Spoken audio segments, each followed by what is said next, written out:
Hello, everyone. Welcome back. It's episode 6 of St. Louis's own 5-Minute Major podcast. Today, we're breaking down our St. Louis Blues. We cannot wait. We're going in with an in-depth analysis post-training camp, some noticeable up-and-coming prospects, some hot and cold takes, and of course, more and more and more. The hockey revolving door of news is always coming through. We want to give you a little bit of a rundown of some heavy hitters before we go into our St. Louis Blues. Josh, do you want to start it off? Yeah, that quick rundown of your current up-to-date history of the season right now, folks. Starting off with a new captain signing of Rasmus Dahlin. Hell of a pick for Buffalo. I know we had kind of threw out some names, and I think we had talked about we had thought Tage maybe got a shot, maybe Tuck, but I think Rasmus Dahlin is going to be a phenomenal pick as a captain for them. On other notes, sad news, Drew Doughty injured in preseason after taking an awkward fall with Tanner Pearson along the boards.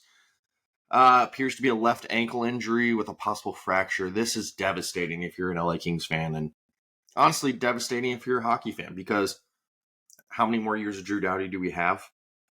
He's a stud hockey player, stud defenseman, always been a household name. So thoughts and prayers from our podcast to a speedy recovery for Drew Doughty. And then Brian Little, Mikey, he's getting a one-day deal to retire a Winnipeg Jet. So this is going to be another guy that will go down in the history of a solid hockey player and was a pain in the ass to play against when we were the St. Louis Blues, too. So that's kind of our quick rundown of around the league news. We'll kind of jump into some training camp takeaways, but as of today, there were 14 more players cut from your St. Louis Blues, bringing us down to 33 players on the roster. That is counting 2 guys that are hurt in Adam Jurkic and Torrey Krug, who is on the long-term injured list. So we are still working our way down towards the roster of 23. So I think we'll get into some hot takes of players that we think are making this team. So, all right, Mikey, take it away. Training camp breakdown. What do you got? We went to camp as a duo and got to see some good hockey. Yeah, it was a lot of fun. I personally think we looked all right. You know, it's training camp is what it is, right? They're just boys practicing getting their legs and stuff. As we said in our last episode, man, and you made a point of it, the speed on this team is a lot more than it was in the past couple years. It's such an underrated skill, man. Like, I think if we can obtain the full potential of everyone's speed, we can set the pace of games, and setting the pace of games helps you win astronomically. I'm sure the percentage is something crazy. So I do think the boys are going to have a lot more speed this year. We're a lot younger up front. And other than that, I think our size too is another key quote skill that we have. You know, we obtain a lot of big bodies now. The addition of Broberg and the Joseph brothers, you know, they like to lay their body around. Even Holloway can lay some hits too. We'll be physical this year, a lot more than we were last year. I know people probably thought we were pretty damn soft, which we were. We were. And I think if we can start throwing the body around again, that's going to slow people down. And that if we set the pace, we can slow people down. That is a deadly combo, dude. You don't even have to be like crazy goal scoring or crazy goaltending to win games like that. And that is something we really need to use to our advantage. What do you think about how the lineup's going to shake out or shape up? I know there's going to be a lot of competition. I know you wanted to talk on that. Yeah, I think after watching camp, and I mean, it was hard that first day we were at, there was 3 different practices. We were looking at guys where they were trying to play 2 mainstay NHL players, maybe with a prospect, just to give them some opportunity. But I think you and I having some discussions, I think the first line's pretty set with Jake Neighbors, Thomas, and Kyrou. I think that's a pretty solid choice that we're going to have. But once we get into the second, third, and fourth line, I think we're going to have a lot more discussion. So that second line, Bucci's your center. Good, better, and different, folks. He is your second line center, and we will see how this goes. news out of camp here. Sod is expecting a new baby. So Bolduc getting a hell of a shot this year, I really believe. And then who do you have as that winger, Mike? I'm thinking Schenner. Are you thinking Schenner's playing left wing on that second line? I think it makes sense. If he's not playing center, this just this gives him more longevity for the rest of his career too. So, if he's not putting all that weight on his knees and shit, he'll play longer. I personally think he should be your third line center because I don't think Bushi's gonna win more than 30% of his faceoffs. But Steve Odd has magic.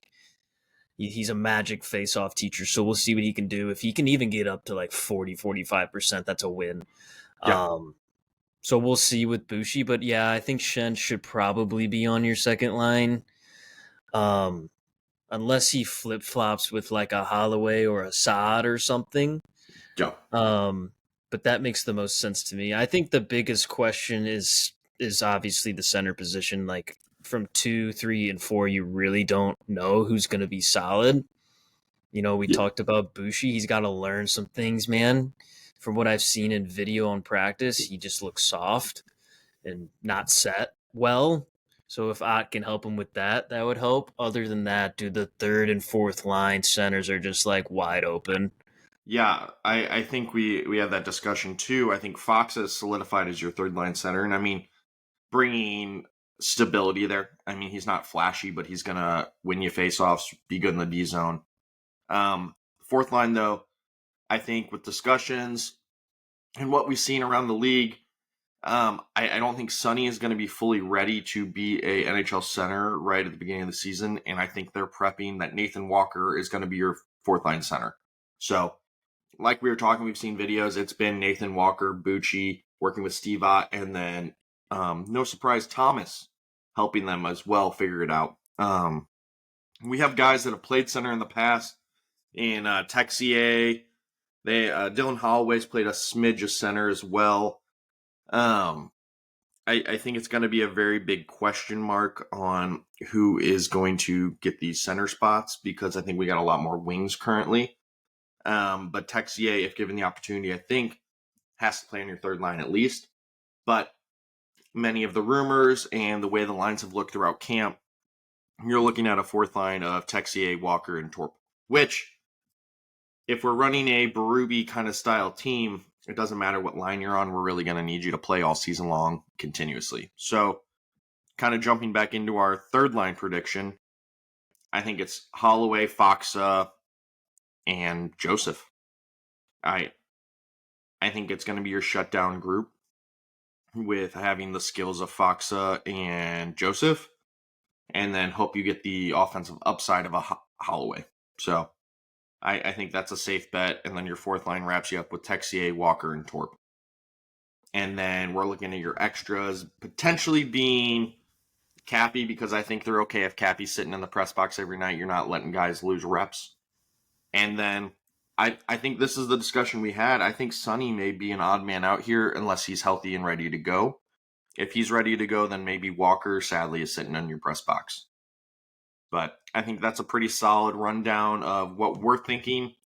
We still have a couple more preseason games, and things can change. Guys can get injured. Guys can step up. There's still some guys on this roster that are young that might get an opportunity. But I think from camp and preseason games, Dylan Holloway is ready to go. So I would not be surprised if Dylan Holloway slides up and maybe is playing on your second line. I would love to see that. So it's going to be a good run. Yeah, I completely agree. I think Holloway deserves to be up there. Yeah. I think Shen needs to be on your third line with Fox. Like be on that shutdown group. I don't know. Shen is still low key 20 goal scorer. Yeah. I just like there's so many of those guys on this team now. Who knows? And to me, Texier, he should be on your third line no matter what. I don't even care. Like he needs to be in more opportunities to score than the fourth line. Because from what I saw on Saturday the 28th against the Blackhawks, he was fucking everywhere. He's so skillful. He can score 20 goals quite easily. I don't think they should waste his talent on the fourth line on a wing. I think he needs to be on the third line wing. You mentioned Nathan Walker. I wish he could be full time. I think he should be full time. It kind of sucks that Sonny's in a weird spot so that he might like split it with him or Mm-hmm. something. But I think he's just a quality hockey player. Should be fourth line center. If Sonny comes back and he's playing center, I think he might get hurt again.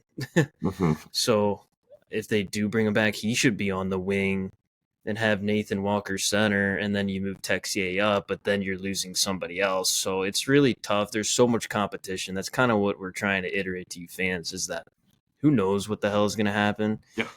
It's going to be it might be a little bit of a clusterfuck for a little bit. I think that's what these preseason games are for, so we'll see what happens. I do think that we're going to be better. Just overall this year, I think it's going to be a lot of questions answered and then maybe some more questions brought up, just depending on how it plays out, but we'll see. I know that you had a point to make about just the overall organization from a youth standpoint. Yeah. Um, I I do want you to mention that because it kind of plays into the lineup. So what do you have to say? Yeah, so with a lot of the stuff in the media right now and interviews with Doug Armstrong, his main focus that I really want to preach on is that he doesn't want to rush the youth. We are set up for the future better than we have in a long time, where the foundation and our roots are substantially stronger. The Blues have always been in a predominantly win now kind of mindset in a way because we were competitive. And teams that are competitive, it's hard to grow a great farm system when you're picking in the low 20s to 30s.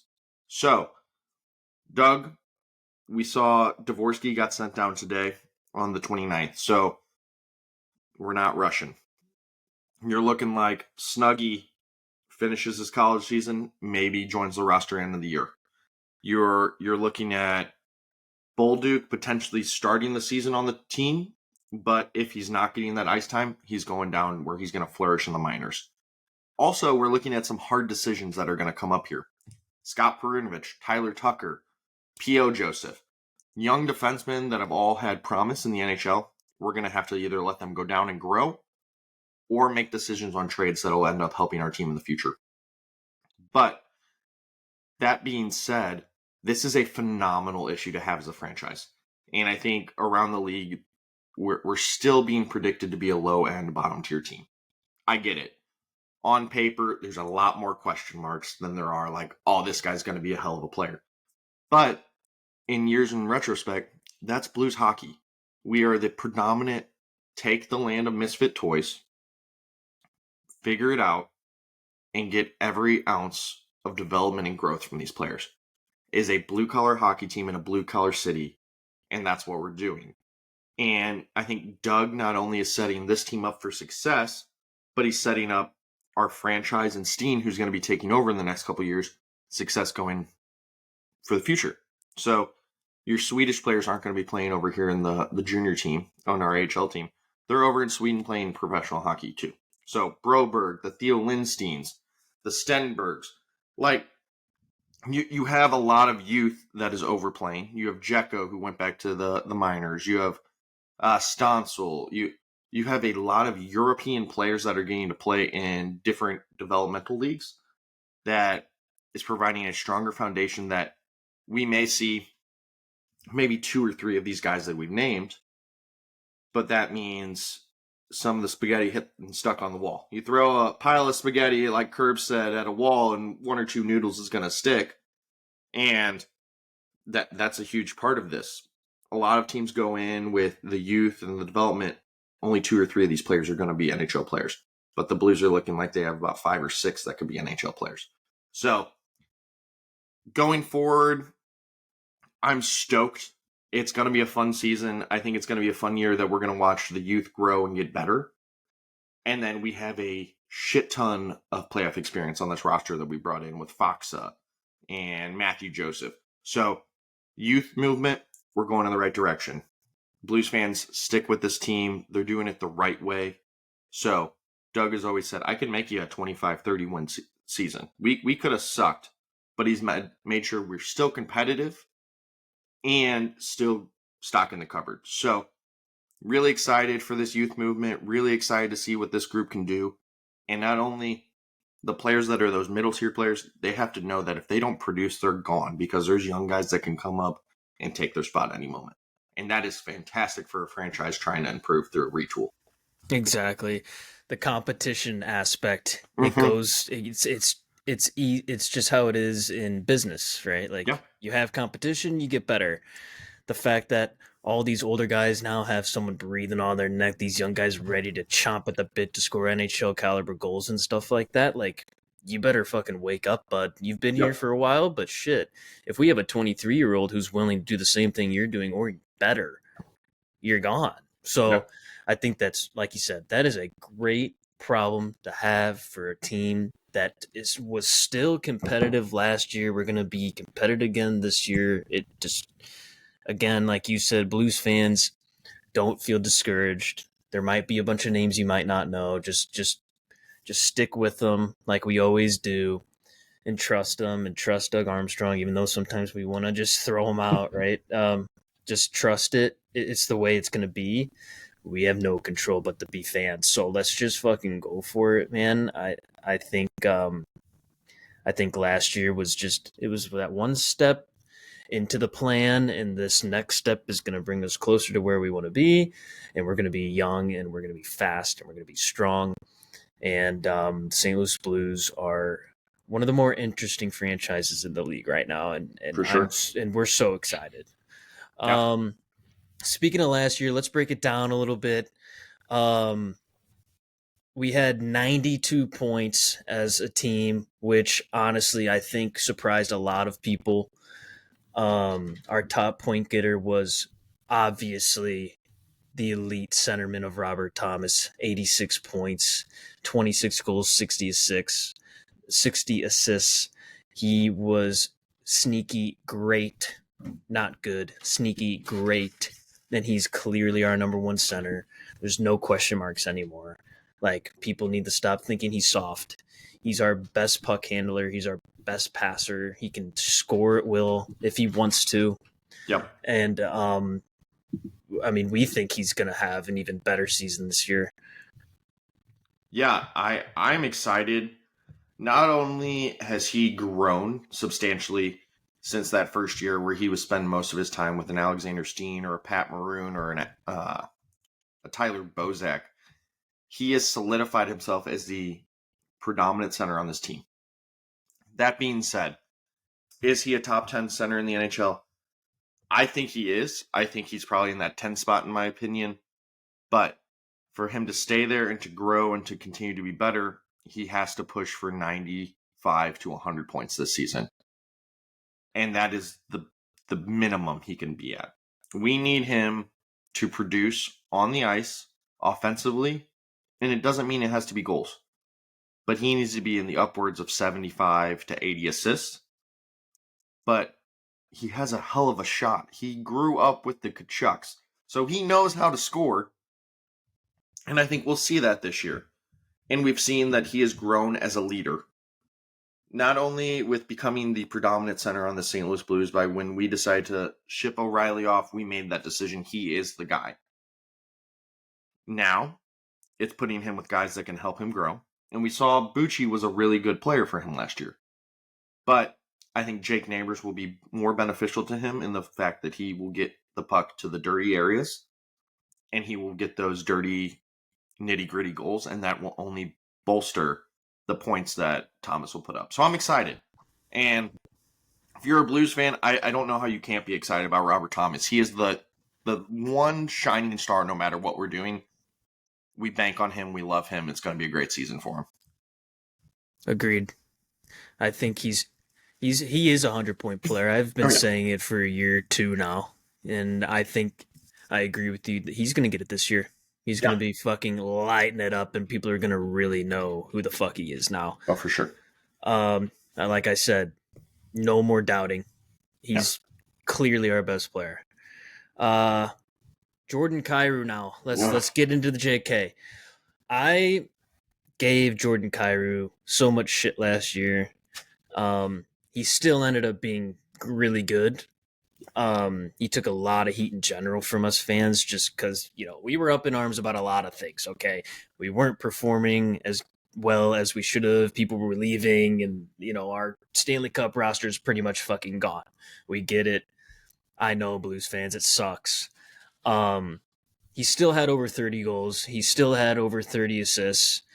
Um, he needs to go one more level, man. If he's going to be that superstar $8 million player like Robert Thomas, we need you to score 10 more goals. We need you to get 10 more assists. You need to be involved in 10 more goals this year because you got to earn the money.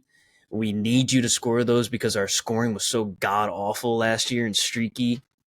And you were a reason for that, Jordan Kyrou, and it sucks because we know you can score 40. And he's going to be a main point for this team to get into the playoffs if they do. Yeah, for sure. I mean, honestly, streaky is the word to define Jordan Kyrou. Absolutely. And I'm going to be honest, this team has a lot of streaky players. But Kyrou does not get to be streaky anymore. And I think he is the epitome of a modern day hockey player where kind of got to be sensitive with him. You don't want to hurt his feelings, but shit, man, you got to get it together because you are the guy when it comes to scoring goals. The big thing that we had complaints about watching him last year, in certain games he was dogging it or felt like he was non-existent or pouting or just kind of being a baby back bitch in ways. But we saw towards the end of the season, Bannister, new coach, he got booed by the fans, and it emotionally wrecked him. And I hate it, and I know we're hard on him, but we saw a new level of play by the end of the season that made me feel very confident in the player he can be. And we love Jordan, and we give him so much shit, and the Blues give him a lot of shit. But he is a superstar. He's fast. He has skill. He has all of the potential in the world, but it's him being willing to put that work in and grow. And I think Bannister might unlock that little secret on how to communicate with him better, how to grow him as a player, and also have him play a 200-foot game. He's got to play both ends of the ice. Use the speed, use the stick handling. You don't have to go hit everyone. That's not what we're asking you to do. Just be smart with the puck, and we will see a fantastic season.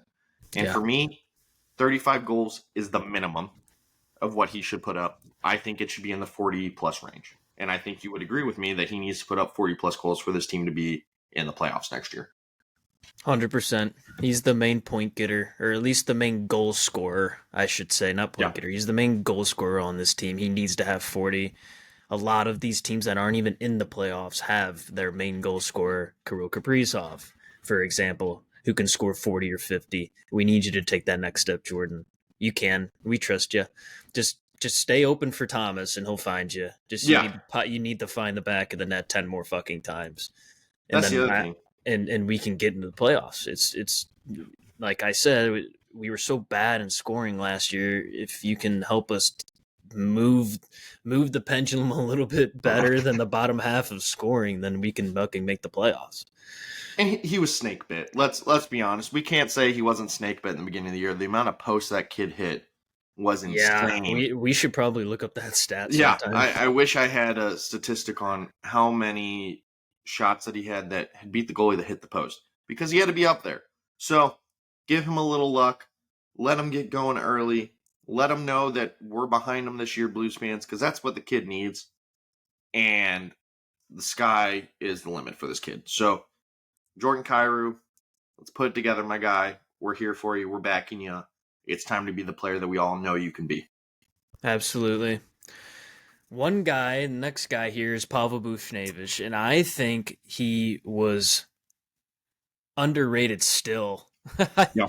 Like, I wasn't against him getting moved last year. I think whatever Doug was asking for, which he did mention on the Chicos podcast, that it was a lot. He was asking for way too much, probably.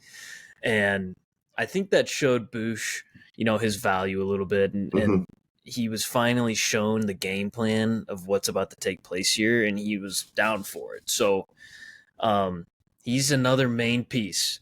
This top line, well, last year's top line, is that those are the three guys that need to be superstars. And Buchnevich is getting paid like a superstar too. So 27 goals, 36 assists last year for 63 points, really solid. Really solid. He did okay on the defensive end. I saw some moments where he could probably step it up to, just like everybody else. But he's still so underrated. Like, can't believe New York traded him for a bag of pucks. So we'll see where he lands in the lineup. Like you said, he's probably going to be the second line center, which still makes me a little upset because I don't think he can win enough faceoffs. But he's going to be a top six guy for sure. If the points can be the same or if not more, great. He's a key factor to this team making the fucking playoffs. Again, it's been 2 or 3 years. We got to get back to it. Yep. And Buchnevich has officially accepted his role, and he's even testing the waters at center this year. I think he's going to be great. I really don't have anything bad to say about him. What's your take on him? I love this guy. I was also in that same boat. I was like, if we're going to tear it down, he's got to go, just in the sheer fact that what he could have brought you back prospect-wise probably would have been pretty awesome. But the biggest thing I have to say is I worry him playing center will take him out of the offensive production category. So, Blues fans, we'll see. And I hope I'm wrong. He has the defensive skill to be a shutdown center. But like many players, the transition playing center and wing is very different. When you're playing wings, you're very north-south mentality. Center, you're east-west, north-south. So look for him to have some growing pains early in the season. And I think we've seen a little during the preseason. But I've learned never to doubt Bucci. He's a hell of a player, loved in that locker room. And I think he just craves success and winning. And I think if he didn't think the Blues had a potential to grow and keep getting better, he would not have stayed here. So the plan is there. The foundation is being built. And Bucci is going to be, in my book, like a Steen for us going forward, where he's going to do whatever the hell you ask him to do. And he's going to do it going at 1,000 miles an hour. So look forward to this season. Really think he needs to be a 30-goal scorer on your team. And if he's a 30-goal scorer, much like Kyrou, you're having a hell of a season. So, 100%. Bucci, we got you, my guy. Let's fucking go. Figure out this center shit. Trust Steve Ott, letting you know how to win some faceoffs. And bring back that defensive skill that we need on the penalty kill as well. Yeah, I think that was an underappreciated skill from him, was the penalty kill. He actually played pretty good, in my opinion. Yeah. Now he really doesn't even need to worry about it because we have so many other assets to throw out there for on the PK. So he should totally get 30 goals, if not more. But like you said, that center position's different, man. I'm a little bit concerned. Actually, I'm very concerned. Yeah, I think we both are. I don't want to see him get discouraged about anything to do with winning faceoffs and take it away from his production. But we'll see. I think he's a 70 to 80 point player if he's on. So if he's on, that would be great. Let's go to our captain. Love him. Braden Shen. Yes, we love him. He is officially a St. Louis Blue. Like, you'll remember him for being a St. Louis Blue. Yeah. Last year was that year he went over the Philly years. I think he's officially a year more in St. Louis than he was in Philly. So there you go. Yep. He's a Blue. 46 points last year, 20 goals, 26 assists, still 20 goals. This guy. And he's getting older by the day. He's still 20 goals. I love him. I'll never not love him.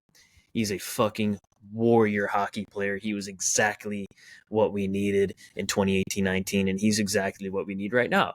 He is just a leader through and through. He knows everything about the game. He learned a lot from all of the coaches he's played for. He's learned a lot from all the players he's been with, and he's taken it into account into his own game. Last year was a fluke. I think he had a little bit of nerves. He didn't exactly know how to handle the team as the captain because we were kind of all over the place anyway. Coaches were getting fired and rehired, and it's just was an interesting year. And we still had 92 points. Let's not forget that. He's only 60 games away from 1,000 in his career. He So makes it this year. easily makes it this year. He's a warrior. Like I said, he'll play through anything. Um, like I said, over half of them were with St. Louis. Just one of the better pickups Army had in 2017-18. Just an amazing trade. We traded him for a bag of pucks too. So let's Yeah. not forget that. Army is, like I said, trusts his plan, dude. But Shen as a whole is a great captain. He looks great with the C on his chest. He's diehard St. Louis now. He's won his cup here. I'm sure he wants to get back into the playoffs. I think this year he steps up again and he gets back to that 55, 65 point range as he always has been. One of the most consistent players we've seen in a Blue Note in a long time. And he'll help us yet again.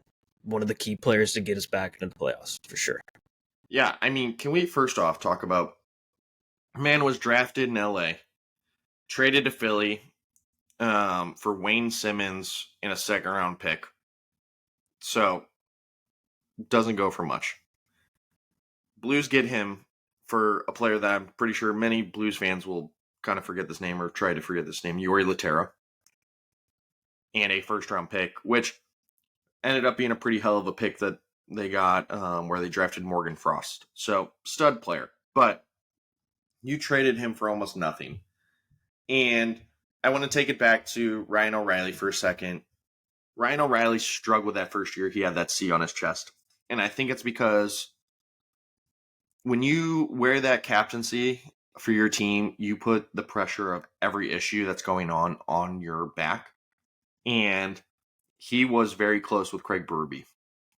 So I think he took the brunt of the reasoning for Berube getting fired. So I think he struggled with that. I think he is constantly playing hurt. And I think it's one of those things because he plays such a heavy, gritty game, he's constantly banged up. But you love him for it. He is the epitome of a blue-collar guy. He comes from a firefighter family up in Canada. So another shout out. And I think a lot of people don't know. He takes care of the first responder community in St. Louis. So therefore, he is near and dear to my heart. The other thing is, we complain about him not having good seasons, but he's still noticeable on the ice, and it's not for bad reasons. And you have to say, his number one guy he played with was Jaden Schwartz. So we traded Jaden Schwartz away or let him kind of go in an expansion draft. You're moving him around the lineup. He's playing wing. He's playing center. He's playing power play. He's playing penalty kill. It's not that he's not contributing to your team in other factors. And I know as hockey fans or fans of just the goals and assists, yes, that's a factor, but he does so much more for this team. And I think going forward, the points are going to come back this season. We're going to see the player of old. Yes, he's getting a little bit up there in age, but if he's playing less ice time and because we have more youth, he's going to flourish with the ice time he does have and play a harder game for us. So look for him still to be on your power play, still to get penalty kill time. And I would not be surprised if he's 25 goals this year. So Braden Shen, let's go. Lead this team. I think Mike and I have had this discussion. He really should be on your third line if you can get him there. But I'm not going to be mad if he's playing second line. And I think it could help Bucci because he's a decent center. That hard faceoffs, maybe Schenner is taking a faceoff and they're flopping. And I think having two centers on a line is not a bad idea because defensive zone faceoffs are going to be huge. And I think Thomas is going to be taking the brunt of your defensive zone faceoffs because you need him to, because he's the most likely to win. And then Fox as well. But the offensive zone, we need Bucci or Shen or Thomas to really step up because we need to win those faceoffs because that's going to be key and critical in offensive possession time and making us a better team. So, Schenner, let's go. We need you to return to your form of old. And another guy I'm just super excited to see this year. Yeah, and you said he hasn't had good seasons. Like the seasons he didn't do that well. This was the first time he was under 50 points, like playing a full season Yeah. since he was 25 years old. So this was really his first off season in a while, minus the COVID year and all that. Yeah. He's Mr. Consistent, dude, and he's going to get right back to it. Such a great two-way player, literally probably one of the best trades in Army's career. Yep. Such a good player. I'm so happy he's a St. Louis Blue, and I'm so happy he's the captain. I agree with you wholeheartedly on everything you said. Such a great person for the community, too. All right, let's get into some of the new guys. And the new guys are breakout players. I mean, it was like inevitable. For sure. Like when we think of breakout player, you don't think of Kyrie Thomas. They already broke out. They're superstars, right? We're talking about the Holloways, the Texies, the Brobergs. Okay. So I'll start. My first breakout player, Dylan Holloway. Bro, I can't say enough good stuff about him. I think he showed out against the Blackhawks on September 28th in the preseason. Yeah. Just quality puck handling. Loves to play a two-way game. Will lay the body on the boards, man.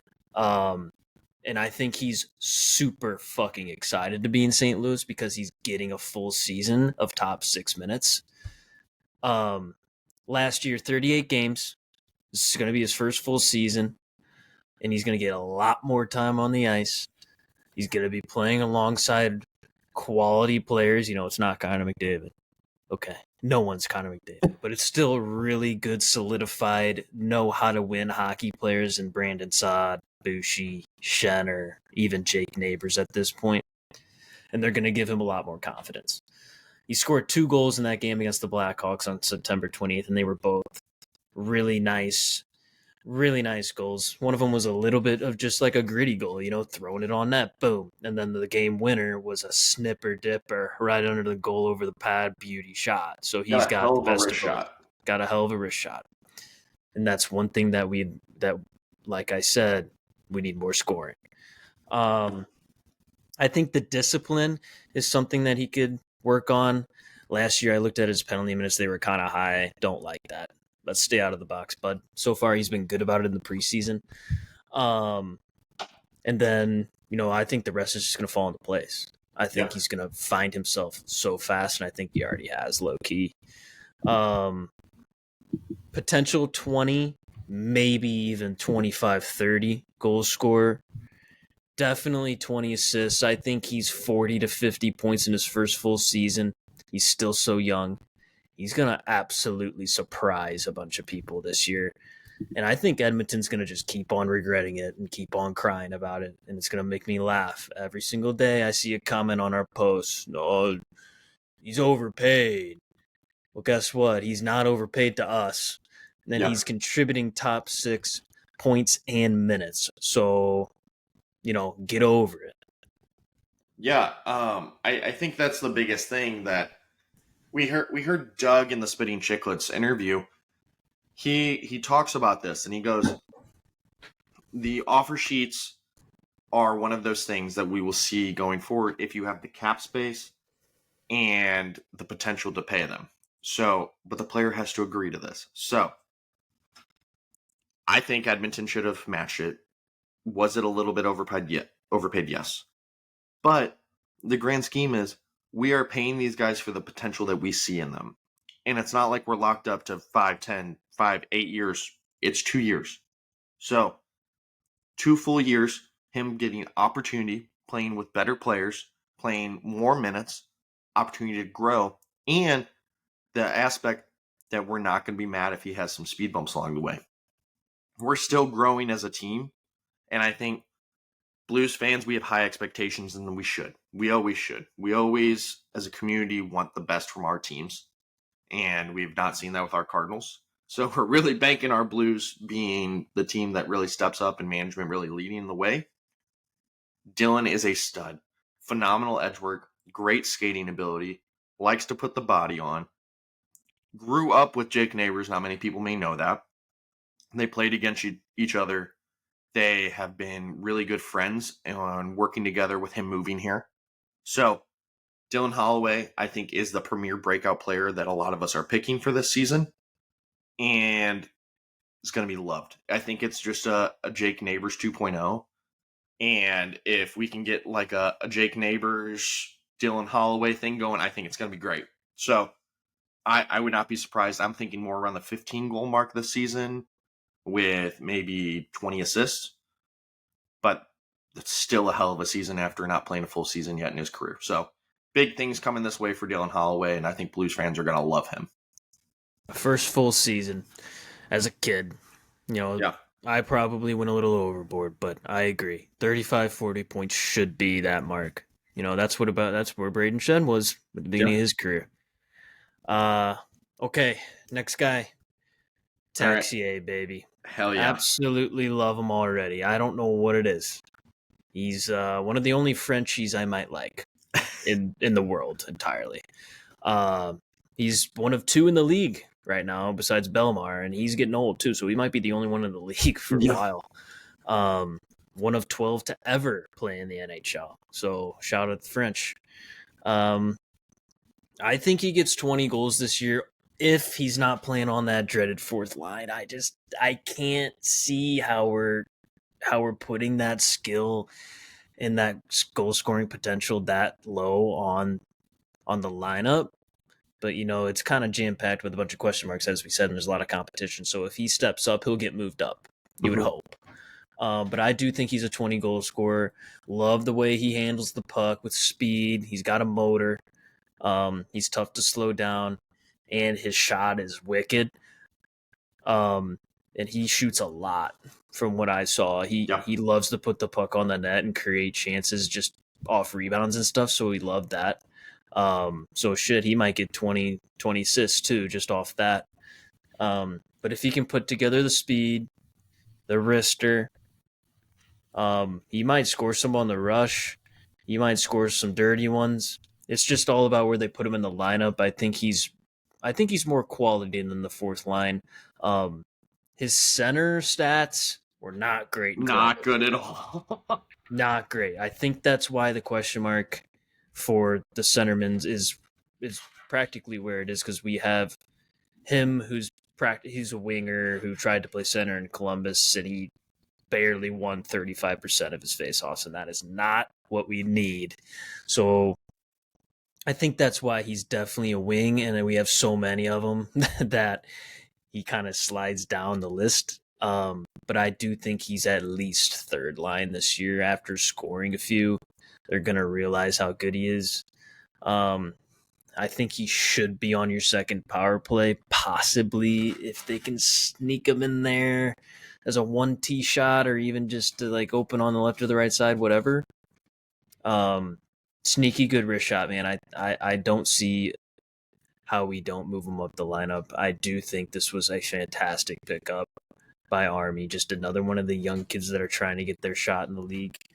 And St. Louis, like you said, is the melting pot for all of it. And we always have been for taking in players like this, or even old players trying to get a new shot and continue their careers. We have been that city and that team, and Texier is just textbook St. Louis Blue.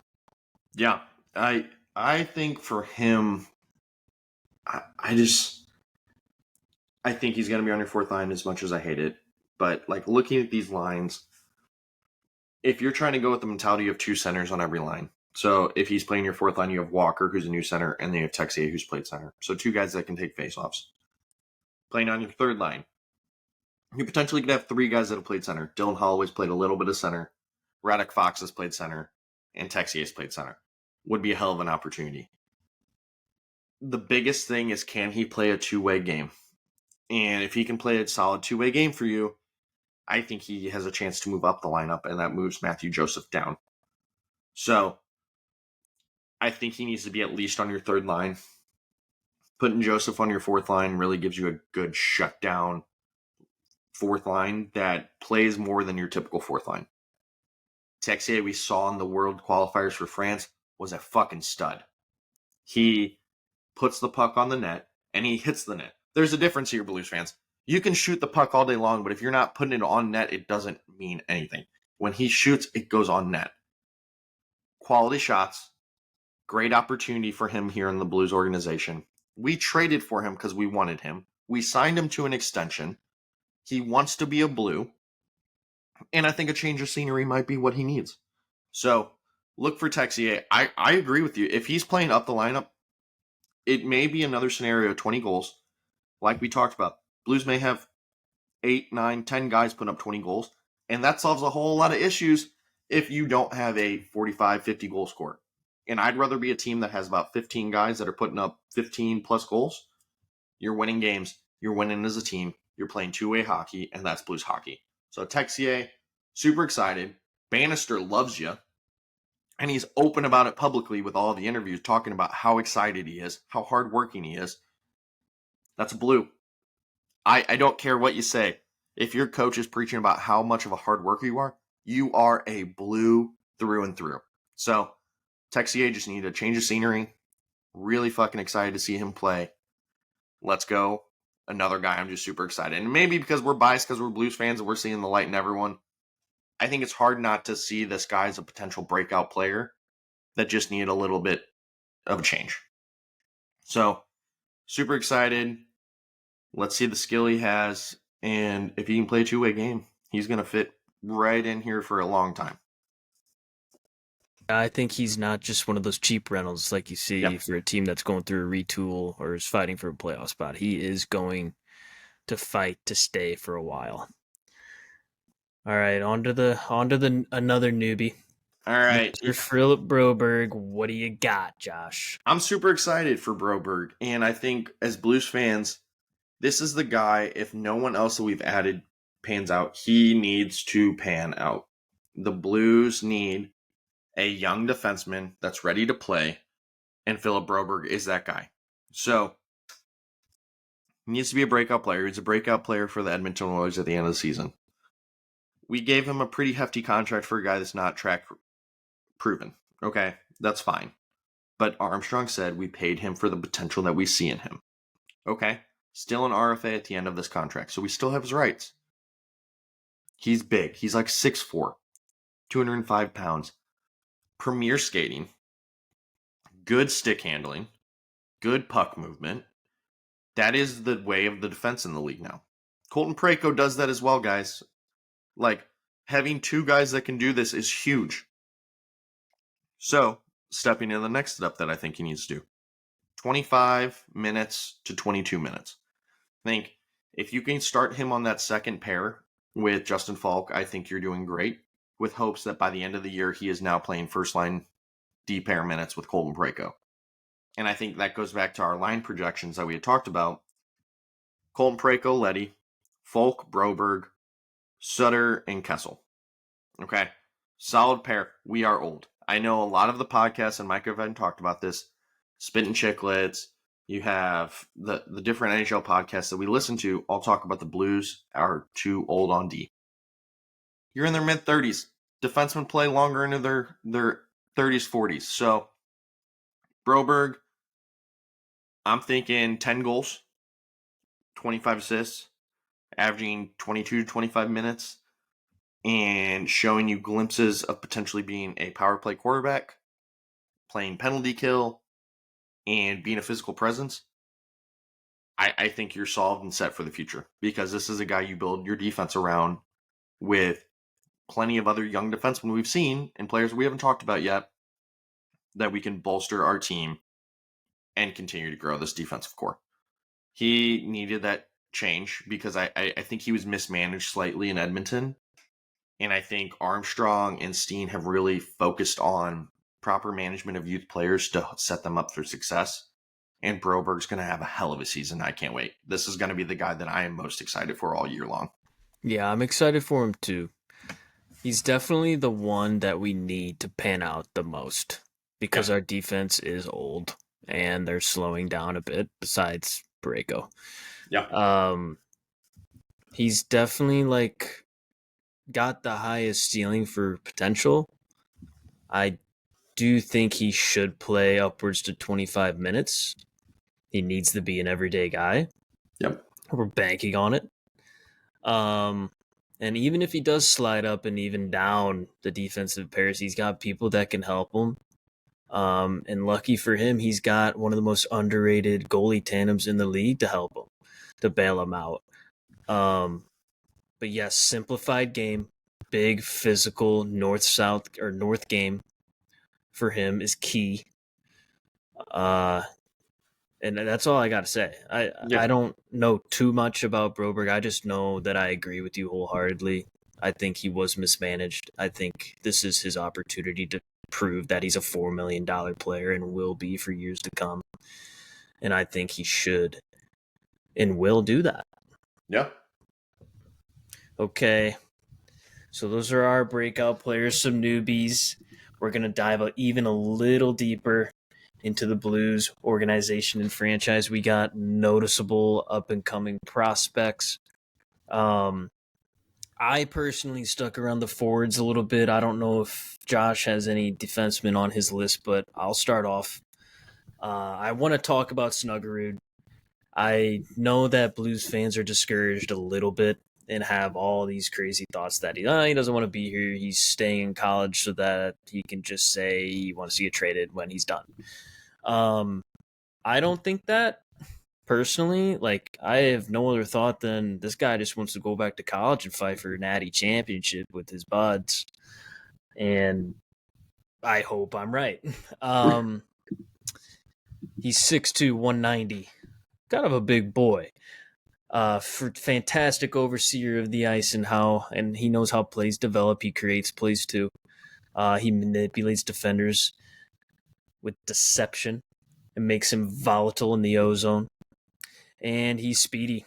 Like we said, dude, speedy guys. That's the name of the game this modern day hockey. You know, you got to set the pace.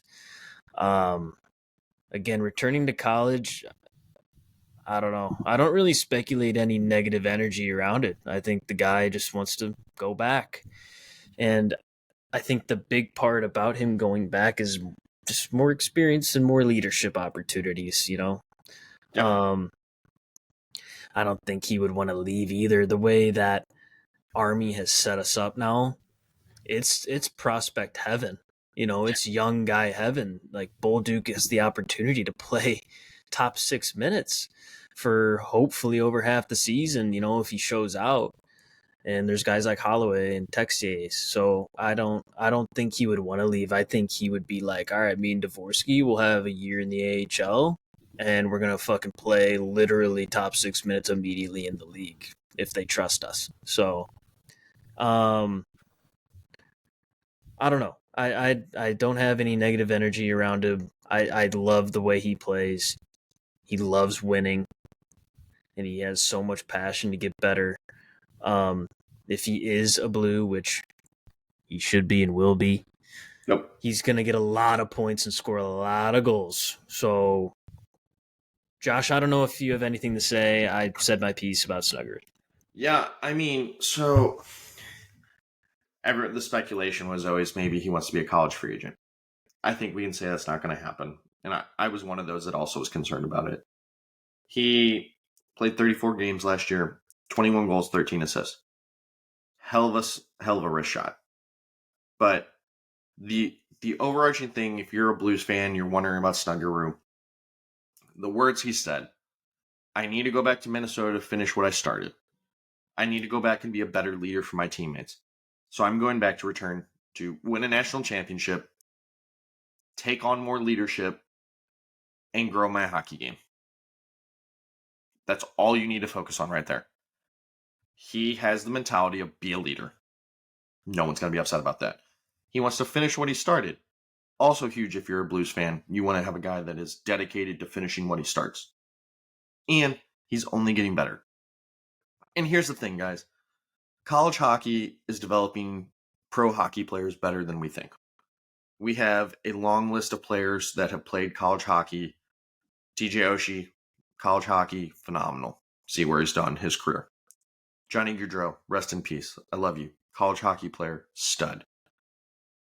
College hockey can develop you to be a phenomenal player. You don't have to always play in the WHL, OHL. Like, That is not always a necessary thing. So look for Snuggie to grow, have a hell of a season at Minnesota, and then sign that deal at the end of the year, joining the Blues, helping with that playoff push, I hope. So I think Mike said it all, but all I want to just stress, he wants to be a leader. And if I have a guy that's a growing prospect that wants to be a leader, I'm not going to be upset about that. So, Nope. Stud, we need it. Looking forward to it. An elite offensive potential. So, Yes, great player. absolutely. All right, next on the list, Mr. Zach Dean. There's rumors he's going to be a scratch player for us already. He's only 21 years old. He's fast-paced, skilled stick handler and passer. Sorry. He's similar situation to the others in the org, man. He's young. He's trying to fight for a spot. But I think he needs to stay in the AHL. He needs to solidify himself a little bit more. He had 14 points in 49 games last season in the A. So, but he was a point per game player, in the QMJHL, which, it's not crazy, but it's pretty good, And so was Bolduc, by the way. But once the NHL squad is ready, he'll get brought up and he'll be a solid center for us. I just don't think it's right now. I do think that's going to be about 2-3 years. Yeah, I agree with you. I love listening to this kid talk. Another guy that solidifies wanting to be a potential stud. And here's the thing. He's not going to be a first line or second line center for you. He's going to be your third line center. You know who also was a third line center for a long time for the Blues? Ivan Barbashev. You would die to have Ivan Barbashev back on this team right now. He's big. He's a power forward.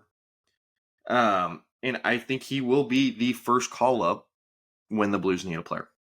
I think he's kind of going to be on that taxi squad. And that's okay. We don't want to rush guys. I keep reiterating, it is better not to rush your youth. Let them develop. And much like some teams that are willing to just bring up all these young guys and play, and like, if you're going to suck, you're going to suck. We're not in that mentality. I'd rather him go down, eat all the minutes up in the AHL behind Dvorsky, play power play, play penalty kill, be a leader on and off the ice, and grow into a role.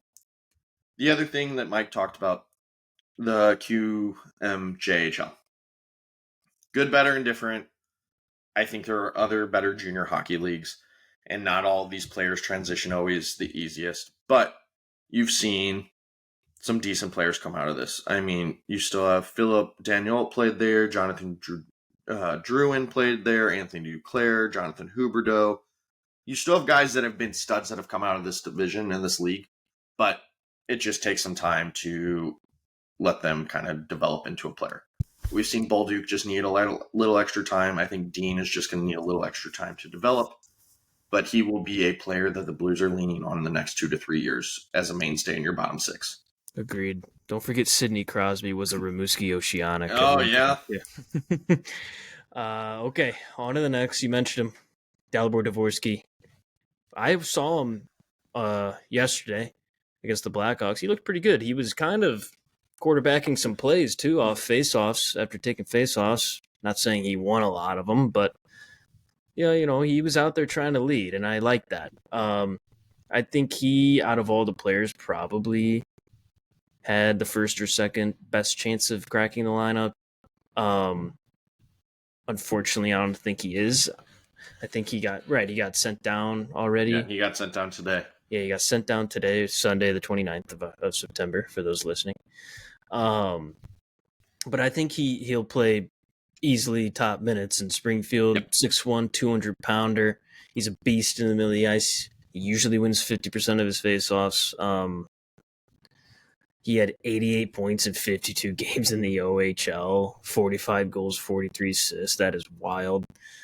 So he's a point producer. He's hopefully a leader on the ice. He can win some faceoffs. It's just about getting him into the two-way role, laying the body in the corners, stuff like that. The stuff you need to learn in the NHL and get in the AHL and then come up to the NHL and understand that it's a fucking physical game. So if you can do that, give him a year, maybe 2, and he's your second, third line center. Yeah. I completely agree with you. I think he gets a year in the AHL just to adjust to more of a pro hockey adult style game. Um, Folks, he's only 19. So he's still growing into his body. He's still developing. He's still maturing. But I think he's ahead of most players in 19 for his maturity and his work ethic. He wants to be here. He said in multiple interviews, if he doesn't make this roster, it's a failure in a way. But I don't see him going to the minors taking this as a negative. I think the Blues have handled him very well. And it sounds like his main two form of contacts for the Blues have been Steen and Chris Thorburn. And those guys are really setting him up for success in the way that we don't want to rush you. Don't want to offer you a disservice by putting you on the bottom six, not getting enough minutes, or sitting in the press box, because that doesn't let him develop as a player.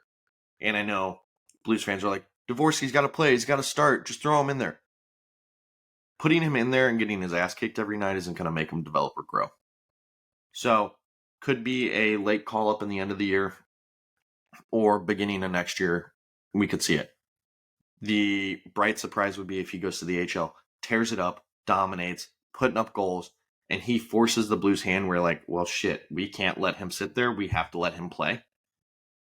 That's the only way I see him coming up, is if he's just tearing it up down in the HL.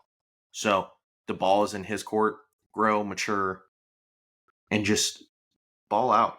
Like, be the player that we need you to be, and next year you're the second line center. Okay? So Dvorsky, bright future, great outlook.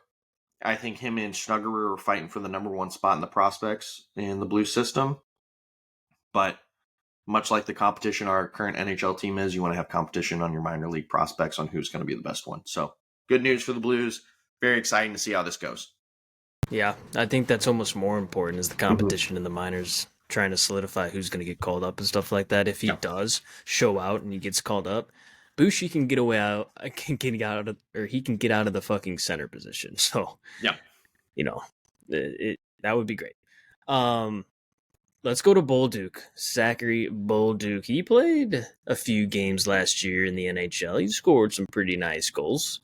25 in total, 25 games. He's only 21. He had 9 points in that span. He's a really good stick handler, and he has that speed. Big part of the modern day hockey game, as we've said multiple times. More speed, more skill, and that's just solidifying, setting the pace like we said. He's got a sniper scoring ability. He had back-to-back 50-goal seasons in the QMJHL. He's won the Memorial Cup and the QMJHL Championship, so he knows what winning feels like. Yep. And I like his potential. I think he knows what it's going to take to crack the roster, because he did it last year. But now he's probably thinking, I want to be full-time. That was a lot of fun playing with guys like fucking Robert Thomas and Bushnevich and Shen. And I think people have him slotted as the second line winger this coming year, especially with Saad, possibly having a leave of absence for his wife, having a third baby. Congrats to them. Early congrats.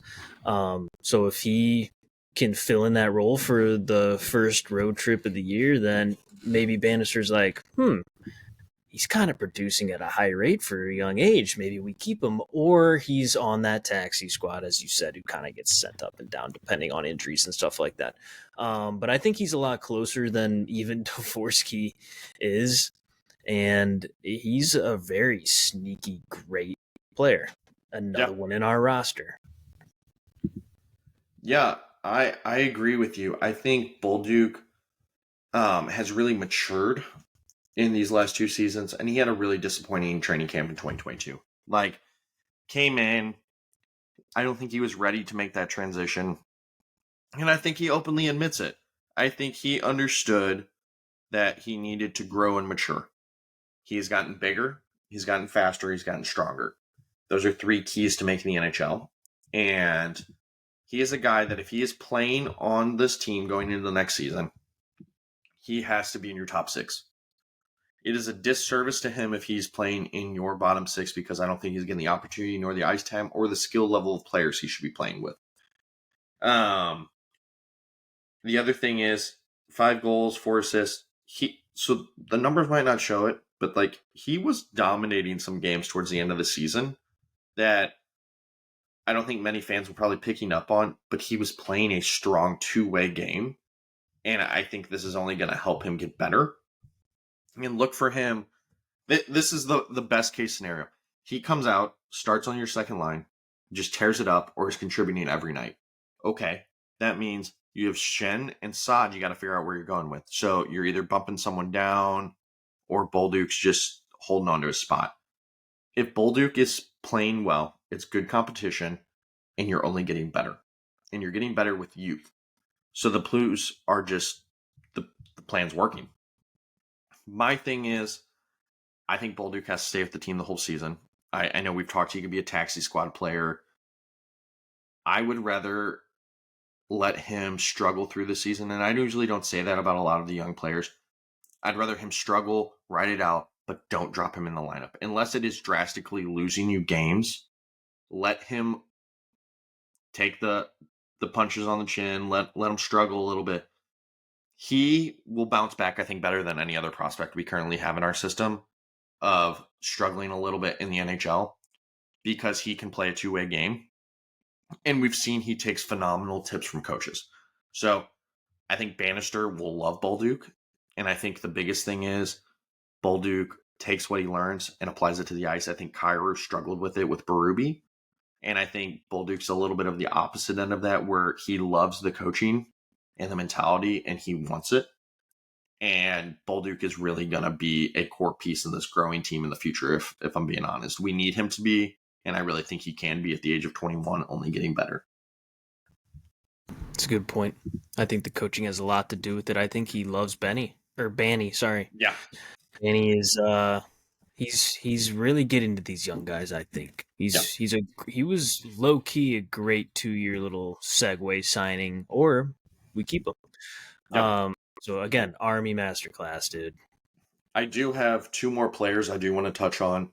Okay. Just bringing some defensive aspect into them.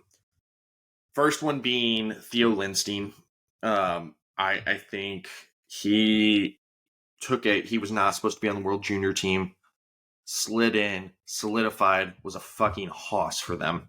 Let's see, statistic wise on this guy, World Junior 20s, 7 games, 2 goals, 6 assists, 8 points, +9, and just balled out. Was one of the best defensemen for the U20 Sweden team at the World Cup or the World Junior Championships.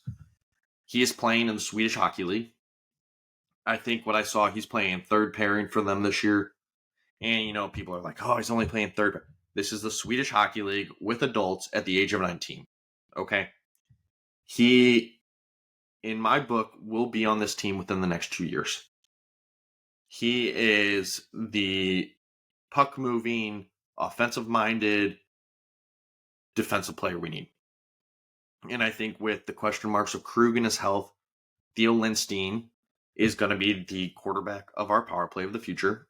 I think Scott Perunovich is on his last leg to stand on with this organization because Theo is coming, and Theo is going to stay when he gets here.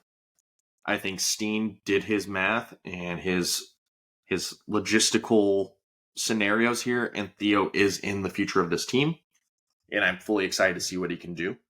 That being said, we didn't get to see him in training camp because the Swedish Hockey League already did start this year. So he is in 2 games, no goals, no assists just yet, but he is a +1. So we're going in the right direction. I'm very excited to see how this season goes for him, and he will be a name that I want all Blues fans to watch out for. And if you have a chance to watch some of the Swedish Hockey League, phenomenal player to watch. Yeah, I initially had him on the list actually and got rid of him so that I could add a couple of players that we really needed to mention. What I had to say about him was he's plays safe. He's very calm.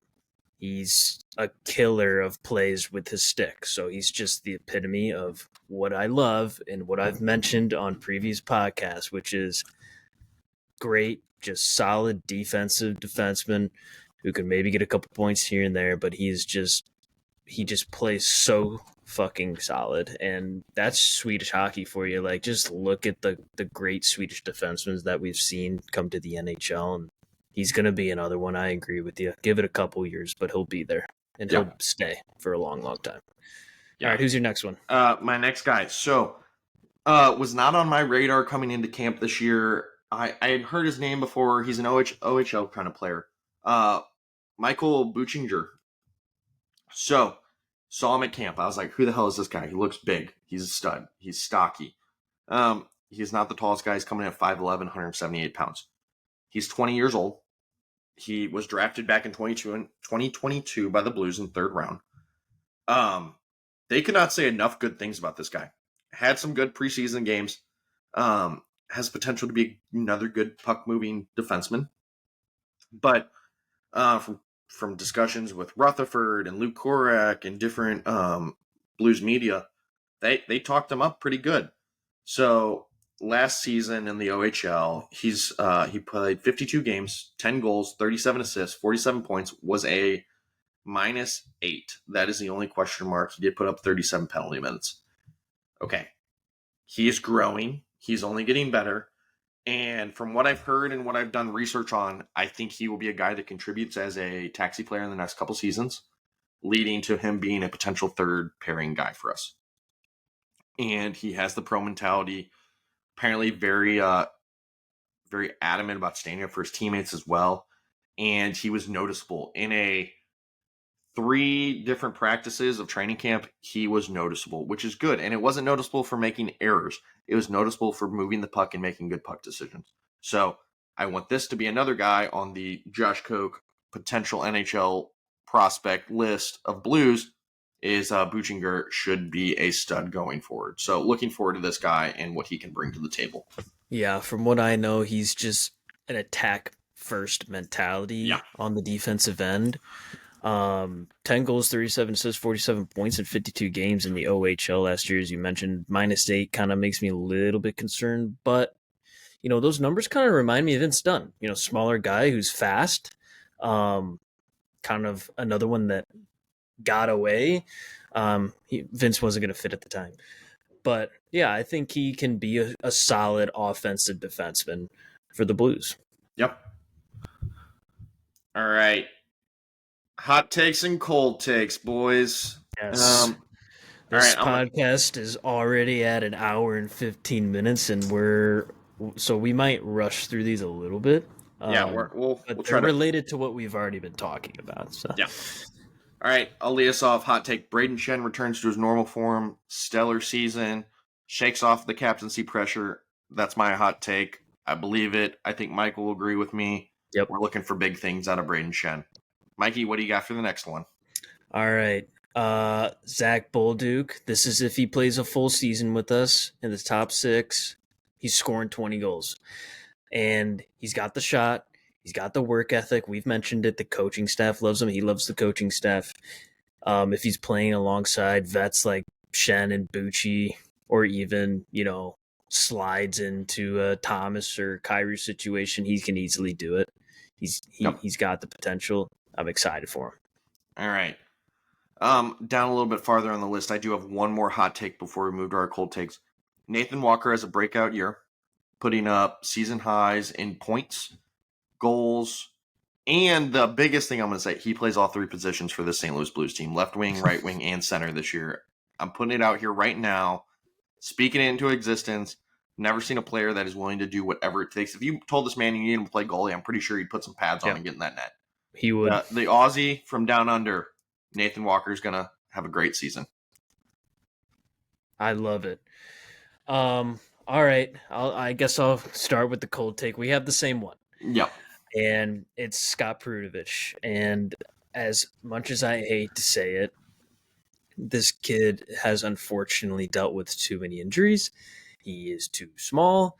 He is not confident. We've been waiting way too long now for him to finally get a full season of top 4 minutes or even be in the NHL, and he's still kind of that taxi squad guy because of his injuries and his play.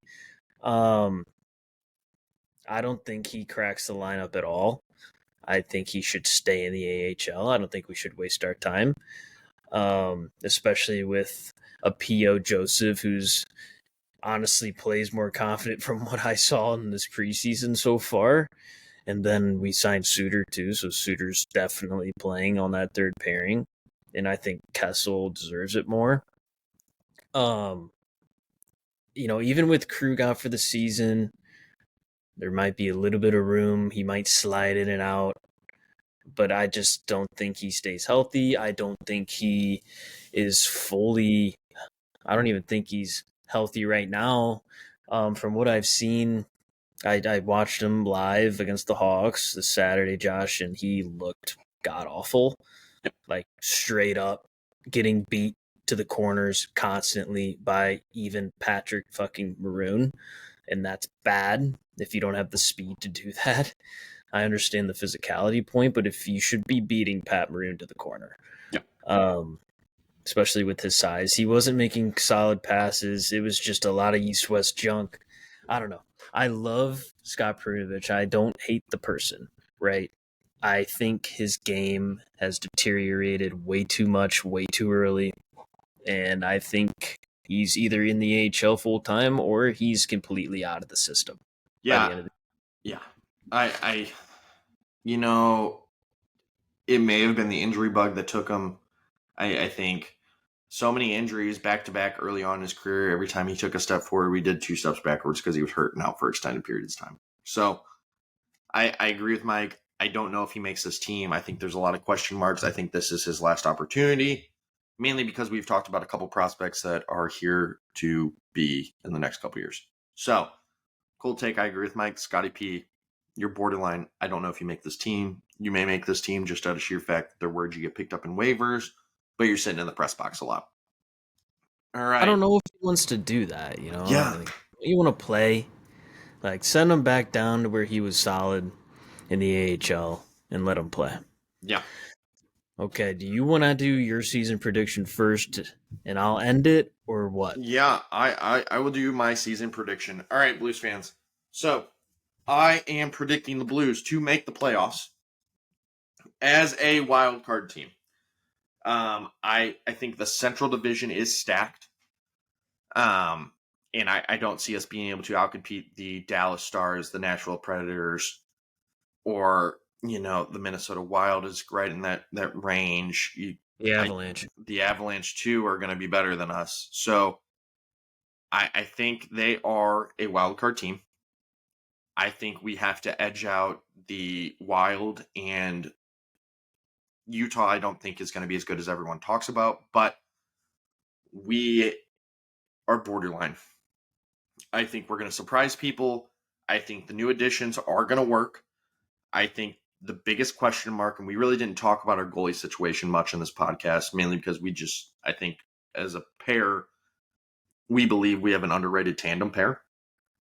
But if Binner has another hell of a season and your young players produce, I think we're looking at 95 to 99 points going into this season. And I think that is us capitalizing on the bad teams. Like, you can't lose stretches against San Jose. You can't lose stretches against the Blackhawks.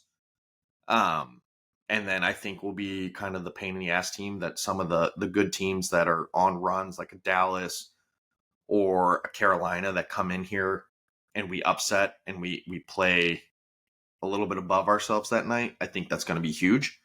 We are going to be road warriors early in the season, but look for this team to be a wild card team. I think the Central Division is going to have the vast majority of the wild cards. And Bannister, as much as he is a new coach, he is onto something. He has been able to find a way to get more from his players. And I don't think he would have been given this opportunity if Armstrong and Steen did not believe he had a shot. And I think the secret weapon, we did add Brian Elliott as a development coach this year. So Steen is bringing back the band and getting the band together. So look for some other guys to join this organization to help. Mike and I did see Paul Stasny walking around at training camp on day one. So super excited. Claude Julien also in addition. I'm stoked. What do you got, Mike? I have for sure a wild card playoff team. Let me start by saying we have a lot of question marks. Yeah. There's a lot of things on paper that we're not sure about, right? We just tried to analyze it, and there's still going to be question marks. It's a season-long competition for our NHL players. The new guys are going to come in and want to fight. That's great. I love it. We got to solidify our bottom six. Like I said, Texier is going to move up and down. Is Sonny healthy? Is Walker going to play a full season? Where's Joseph land? Like that type of stuff. We'll see, of course. And I think, like you said, Banny knows what he's doing, which is crazy to say because I have no idea who he is, But I think despite the possible issues, I think we overcome it. I think we're going to win some games and gain momentum, go on some streaks. And I don't want to be biased, even though I am. I think we're also a wild card team. So if we're halfway through the year hovering around the spot, we'll take it. Yeah. I think we're going to push through and we take it. This is the first step in Army's plan. He brought in the Steen at GM. Great. He's a team player, always has been. He knows what he's fucking doing. And he was a great scout when he was. That's how we have all these Swedes. He hired Claude Julien, Stanley Cup winning coach, to assist Banny on the bench even better. So we have a little bit of that hard-nosed old school hockey, and then we have the new age hockey in Bannister. Great. Brian Elliott, goalie coach, you mentioned. Huge asset. Blues all-time shutout leader. Just low-key legend in St. Louis. Great pickup. We have a Thorburn. We have a D'Agostini. Like you said, we saw Paul Stastny hovering around the rink. Like, we have all these mid-2010s, late 2000s Blues players that stayed and want to help this team get better again, which is amazing. That's when you know this team's a family. And with Shen, Parayko, Falk being great leaders on and off the ice, the staff has great leadership on and off the ice. Holloway, Broberg, Foxa, Texier, Kyrou, Thomas, Saad, returning players, neighbors. I think they're going to perform, and I think they're going to push each other. And I think I said it at the beginning of this podcast. We were bottom in scoring. We were like 24th in the league last year in scoring, and that is fucking stupid for a team with so many great goal scorers. We have even more now. So if we don't get into even 15th place in scoring, we won't make the wild card, but I think we will get back there. I think we're going to be top 15 in scoring. That is the difference. That is the one true flaw, the standout flaw that we had last season, and we could have made it. We needed literally 4 wins against the Sharks, and we would have been in. Yep. The defense is on the older side. We have high hockey IQ, though, and we play north. I love it. And like you said, most underrated goalie tandem in the league. So good. Jordan Binnington, Stanley Cup winning goalie. Joel Hofer, great goalie. He's fought for gold medals for Canada. Like you said, Central's hard. This division might be the hardest in the league. There's going to be so many really good teams. That's why I think 5 Central teams make the playoffs. Yeah. And I think the Blues are going to be one of them. We're going to get past all the haters.